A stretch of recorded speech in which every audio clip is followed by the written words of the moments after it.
Assalamualaikum warahmatullahi wabarakatuh.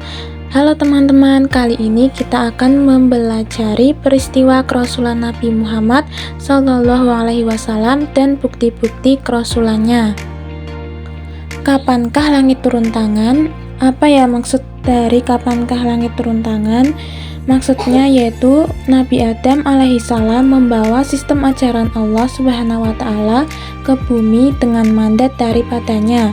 Ia menyampaikan sistem ajaran itu kepada anak-anaknya, yang selanjutnya mereka teruskan kepada anak cucunya. Demikianlah seterusnya. Tetapi kelalaian yang menimpa anak-anak Adam telah membuat mereka menyimpang dari sistem ajaran itu dan melupakannya. Disinilah Allah turun tangan dengan diutusnya serangkaian para rasul untuk menyadarkan umat manusia, yakni Rasulullah sebagai Rasul umat Islam, rahmatan lil alamin. Materi berikutnya yaitu memahami peristiwa kerasulan Nabi Muhammad SAW. Nabi Muhammad SAW berasal dari keluarga yang dihormati di kota Mekah, dari suku Quraisy keturunan Bani Hashim. Pada masa pengasuhan pamannya yakni Abu Thalib, beliau mendapat amanah membantu menyediakan air bagi orang yang datang ke Ka'bah untuk pemujaan berhala. Walaupun demikian, ia tidak pernah mengikuti upacara pemujaan itu. Beliau merasa gelisah, dan pada saat usia 40 tahun, beliau sering bertafakur atau mengasingkan diri di Gua Hira dengan bersungguh-sungguh. Muhammad juga terhindar dari pergaulan buruk orang-orang jahiliyah dan fokus membersihkan diri.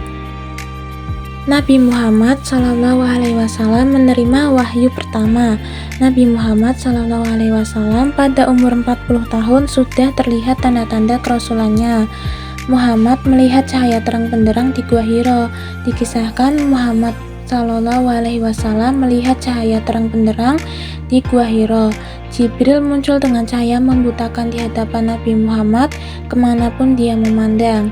Kemudian wahyu pertama yang turun yaitu surat Al-Alaq ayat 1-5.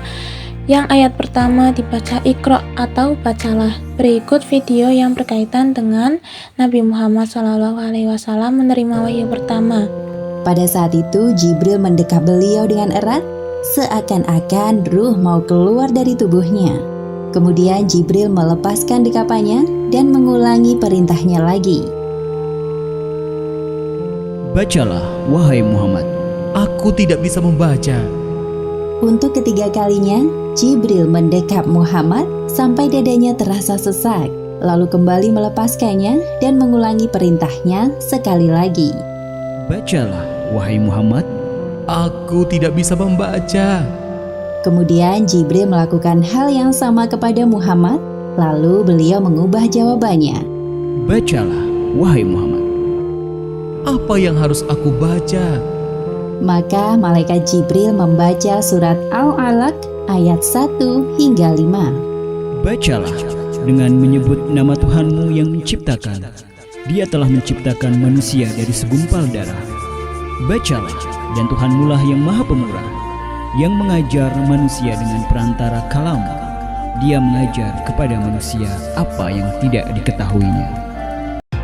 Materi berikutnya yaitu Nabi Muhammad SAW menerima wahyu kedua. Nabi Muhammad SAW merasa cemas karena wahyu berikutnya tidak kunjung datang. Beliau akhirnya mengunjungi Gua Hira sebagaimana kebiasaannya. Namun saat beliau sedang berjalan, tiba-tiba beliau mendengar suara gemuruh dari langit. Suara itu makin dekat dan terdengar suara memanggil, "Ya Muhammad, engkau adalah utusan Allah. Dan untuk memenuhi perintah Tuhanmu, bersabarlah." Nah, wahyu yang kedua yaitu surah Al-Mudaththir ayat 1-7. Berikutnya ada mukjizat Nabi Muhammad SAW. Apa itu sih mukjizat? Mukjizat itu adalah kelebihan atau keistimewaan yang dimiliki para nabi dan rasul sebagai bukti bahwa ia adalah benar seorang nabi. Di sini terdapat beberapa mukjizat Nabi Muhammad SAW, antara lain memperbanyak makanan yang sedikit sehingga dapat dimakan oleh orang yang jumlahnya banyak. Kemudian dapat membelah bulan menjadi 2 bagian. Yang ketiga, perjalanan Isra Mi'raj. Yang keempat, dapat menyembuhkan berbagai penyakit hanya dengan berdoa dan mengusap bagian yang sakit. Kemudian yang kelima, kitab Al-Quran yang merupakan mukjizat paling besar bagi Nabi Muhammad. Kitab Al-Quran yang biasa kita baca sehari-hari ya teman-teman.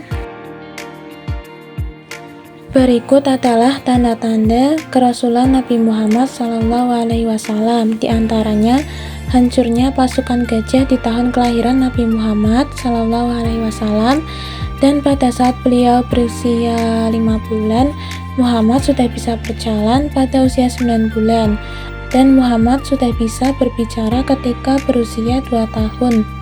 Kemudian Muhammad sudah dilepas untuk menggembala kambing bersama anak-anak Halimah. Dan awan menaungi perjalanan Nabi Muhammad SAW pada saat mengikuti pamannya untuk berdagang.